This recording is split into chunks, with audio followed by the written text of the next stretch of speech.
Hey, welcome back to another video. A couple of days away now from going out to Switzerland for my triple header of events, and I'm wearing my new kit.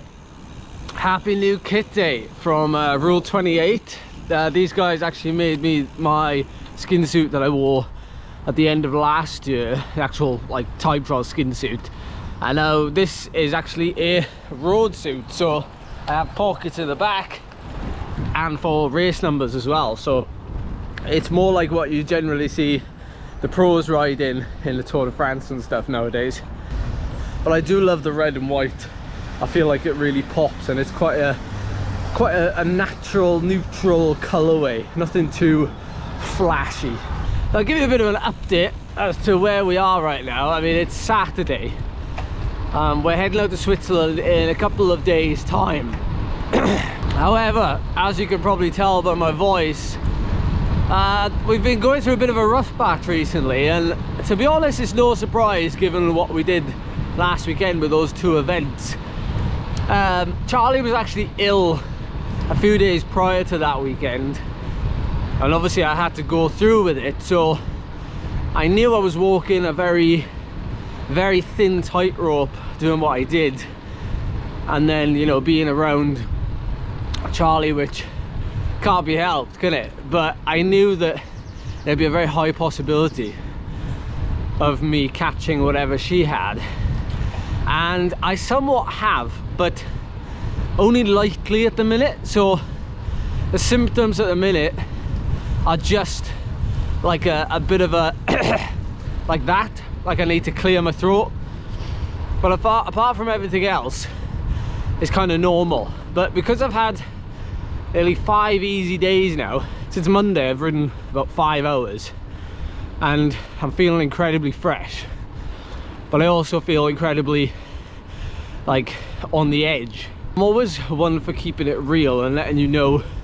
how I'm gonna get over adversity and stuff like this. So the plan really is to just gently, and I mean gently, ride like I am for 2 hours maximum at the minute, while I fight off whatever is internal, and then I will do like a reverse peak, if you will. So someone asked, how am I like, look at those horses, they're like sleeping. It's still early. Someone asked on Instagram actually how I'm peaking, because it never seems like I'm tapering for any of these events. Well, I'm always tapering at the very last minute, because generally I don't actually need to do like a big taper. But also for this now, because I'm slightly more rested than I actually want to be, I'm going to instead gradually tapering off and then doing the event. I've kind of done all the tapering off this week. The last 5 days I've only ridden 5 hours, so we're going to try and let it recover and get over whatever it is as quickly as possible, and then, you know, maybe Monday, Tuesday, Wednesday next week, in the few days leading up to it, I can increase training volume and obviously throw in a couple of efforts if I feel okay to do that, so we don't necessarily come into it fresh, but we come into it with a little bit of riding in our legs. So it's almost doing the opposite of what you may traditionally think. So you're doing all your recovering and whatnot more in advance.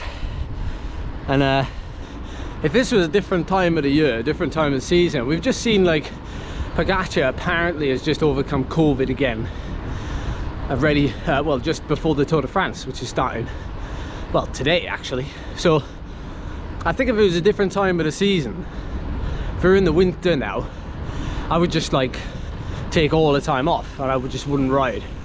I would just recover from it. So it kind of changes depending on where I am. But the key thing, you know, but the underlying thing is that I need to, you know, come out the other side of this as quickly as possible, and that's why just ticking over and doing very easy rides is the name of the game, really, because I don't want to jeopardize the event. You know, I want to do the event, I want to enjoy the event next weekend, so it is really a case of just making sure I get as healthy as I can get, you know, without tipping myself over the edge. So that's the priority. And I did feel like I should mention it because, of course, you know, we'll go into like these events and you're obviously seeing these performances I'm doing, and you think to yourself, well, you know, fair play, hats off to Ed, he's doing this. You know, what are the risks of getting ill, and you know, how much are you on the limit? And of course I am very much on the limit. And if you look back 4 years ago some of the race videos of me traveling to Japan and Korea and doing all these races abroad and flying and, you know, all that kind of stuff, well, it's the same thing there. Like it was very difficult to balance fatigue and not getting ill, and you know, maintaining form between races and races and races. Yeah, it's quite a balance, but you know, every so often it does catch up with you. So I want to give you a little taste now of what's coming up in Switzerland, because the next time you'll see me on a video will be when I'm out there. And maybe you want to get inspired, and if you're interested in where we're riding, which obviously if you're following this channel, what I do, then you're probably no doubt looking for some inspiration for new places to ride, or you know, new events or things like that. So we're actually going to the Villars region of Switzerland, which is kind of just to the southeast of Lake Geneva. So the weekend cycle events for the UCI Switzerland Gran Fondo and gravel event as well are going to be held in a place called Villars-sur-Olon. And I've been doing a bit of reading on the area, and I've been guided as well by some of the excellent articles and the fabulous photos that a Swiss with a Pulse on Instagram, Alon, has actually curated, and he's the local expert. Now I'm going to link to all this stuff down below because it's something that is worth checking out if you're a big fan of cycling, not just for the challenge but for the scenery and all that comes with it, and also to the events down below. Because if you get inspired by what's coming up, then you might feel like entering next year, especially with the way things are going now. With, like, you know, a gravel bike, you could put different wheels on it or different tires on those wheels, and you could ride in both the gravel and the road event in one weekend.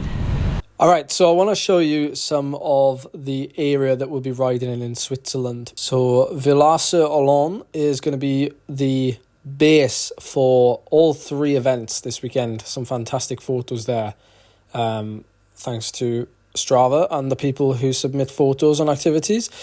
So the time trial on the Friday is going to be nearly 8 kilometers at about 6%.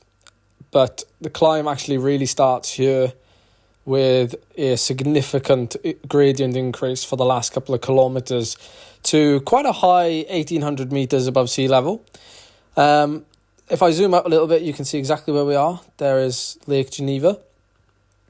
And so, yeah, the three events will be one after the other. This will be Friday. Then on Saturday, we have the 100 kilometer, which is the long route. There is also a shorter route of the UCI gravel event. Here's also some fantastic photos. Dig in the landscape. It looks incredible. I kind of don't want to, like, race, to be honest. I just want to ride around here and enjoy the scenery, but I'm going to have to dig in at some point. We have 100 kilometers and just under 3,000 meters of elevation gain, but it just doesn't look that hilly until you look at actually how much you do climb on the map, and that's like quite a significant difference. But it just looks like you're spending a lot of time up here going up and down, but then eventually you head all the way downhill past the UCI Cycling Centre and then up to the finish, which is also a very significant climb. It's going to be at least 10% average all the way up here on gravel to get to the finishing village in Villars-sur-Olon. So then we have the Gran Fondo on the Sunday, a big old 150 kilometer loop with nearly 4,000 meters of climbing. This one a little bit different in that you have a lot of climbing early doors and then quite a large amount of descending and then gradually uphill towards the finish, but then significantly uphill, the reverse of the Col de la Croix, which is actually where the time trial is going to be taking place. We're going to be doing the same route out, but then obviously we're doing the reverse climb of the Col de la Croix. The Tom Pidcock has the Strava KOM for. And actually, I can show you, this is going to be the TT course. Not quite, it's going to be about 500 metres short, but you can see significant flat section here before we do this really steep section towards the end. Maxime Van Gils, Elise Chabi, QM and QM, respectively. Some fantastic names on this leaderboard here, because obviously the Tour de Suisse comes to this area. And I also want to honourable mention for two folks. One is Mike Corty. If you're interested in seeing more of this place with some fantastic cinematography, check out Mike Corty, also known as the Col Collective, and his ride with Alain here on the left and Mike on the right. They did the Col de la Croix. I did a couple of other climbs. Alain is a local legend, like knows everything about this region, has done a fantastic article here, and his Instagram, which is a Swiss with a pulse, and I'll link it all down below. If you're interested, which I'm sure you are, like discovering new places on your bike and like going and riding in these fantastic places. If you're interested in coming here, these are the people to look at, particularly Alain. And he's taken some fantastic photos, which you can see on his Instagram page. But also he's done some articles here, including this one, which is part of the recon for the Gran Fondo Switzerland. Sorry, the gravel UCI gravel Switzerland this weekend, and looks like they had some adverse weather conditions, but still looks fantastic. A little bit of a technical section there, which I might end up walking myself. But it looks awesome, looks fantastic. So I'm looking forward to getting out there. Like I said, I'll link to all this stuff down below if you're interested in seeing it, which I'm sure you are. And yeah, excited to get out there and excited to show you. So thanks for tuning into this one, guys, and I will see you next time.